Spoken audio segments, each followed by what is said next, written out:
Oke, assalamualaikum warahmatullahi wabarakatuh. Ya, kita kembali lagi di tema 8 tentang air ya. Kita bahas lagi yang kemarin tentang siklus air, sekarang kelanjutannya. Air sangat berguna sekali seperti yang kita bahas sebelumnya untuk mandi, masak, dan lain-lain. Semua kegiatan manusia itu berkaitan dengan air, ya. Nah, kali ini Pak Aji akan membagi air itu menjadi 3 jenis, yaitu air hujan, tanah, dan air permukaan. Yang kita bahas hari ini yaitu air tanah. Apa itu air tanah? Air tanah itu berkaitan sekali dengan kehidupan kita. Istilahnya air tanah itu di kita yaitu air sumur ya, sumur bor. Nah, dari mana tuh kita mendapatkan sumber air yang jernih sekali? Yaitu dari air sumur ini yang selalu kita gunakan setiap hari. Kayak pam, ya toh, diambil airnya. Itu airnya sangat bersih. Lalu cah, air tanah itu dari mana sih kok ada air di dalam tanah? Kan kita sudah tahu ini air permukaan, air hujan. Kita kemarin bahkan sudah bahas air hujan ini di siklus air. Nah, air tanah ini cah ternyata juga salah satu bagian dari siklus air ya. Nah, tapi dibahas di materi kali ini.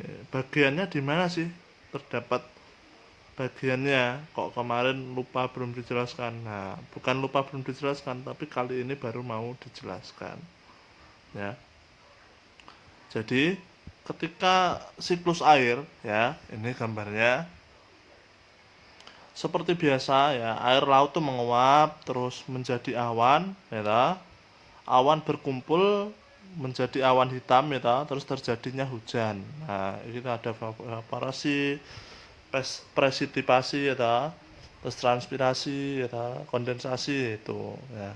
Itu air menguap menjadi awan, dipanaskan matahari, awan tertiup menuju daratan dan turunnya hujan. Nah, lalu ketika hujan ini ya, ini ada air yang ke sungai. Nah, air hujan menjadi air danau yang mengalir ke sungai. Nah, tapi ada juga, nah kan, ada juga air yang terserap oleh tanah. Nah, melalui pori-pori tanah. Ya, para masuk ke dalam tanah. Nah, itulah yang dinamakan air tanah. Nah, seperti ini meresapnya ya.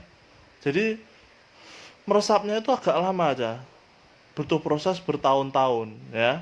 Jadi air tanah itu sangat lama ya didapatnya. Jadi menyimpannya itu lama dan tersaringnya dengan benar-benar tersaring. Jadi air tanah itu bersih ya, yang bermanfaat bagi kehidupan kita ya, kehidupan di mana saja. Jadi di kota, nah di kota gak enak anu tanah Pak. Nah, air tanah itu mengalir ya.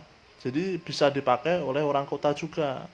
Tetapi dengan catatan terserapnya itu begitu lama sekali, butuh waktu bertahun-tahun ya untuk terserap dan digunakan oleh manusia. Nah, jadi ketika menggunakan air dalam tanah itu, air tanah itu kita harus bijak ya, tidak boleh boros, tidak boleh membuang-buang air ya. Jadi air tanah itu berkaitan sekali dengan kehidupan kita. Terus bagaimana terjadinya ketika kita boros? Apa yang terjadi ketika boros? Nah, air tanah itu akan menyusut, nah, dan dataran itu akan turun. Soalnya air tanah itu bagian dari dataran itu. Nah, terus apalagi? Nah, terus ketika hutan-hutan ditebangi, otomatis apa?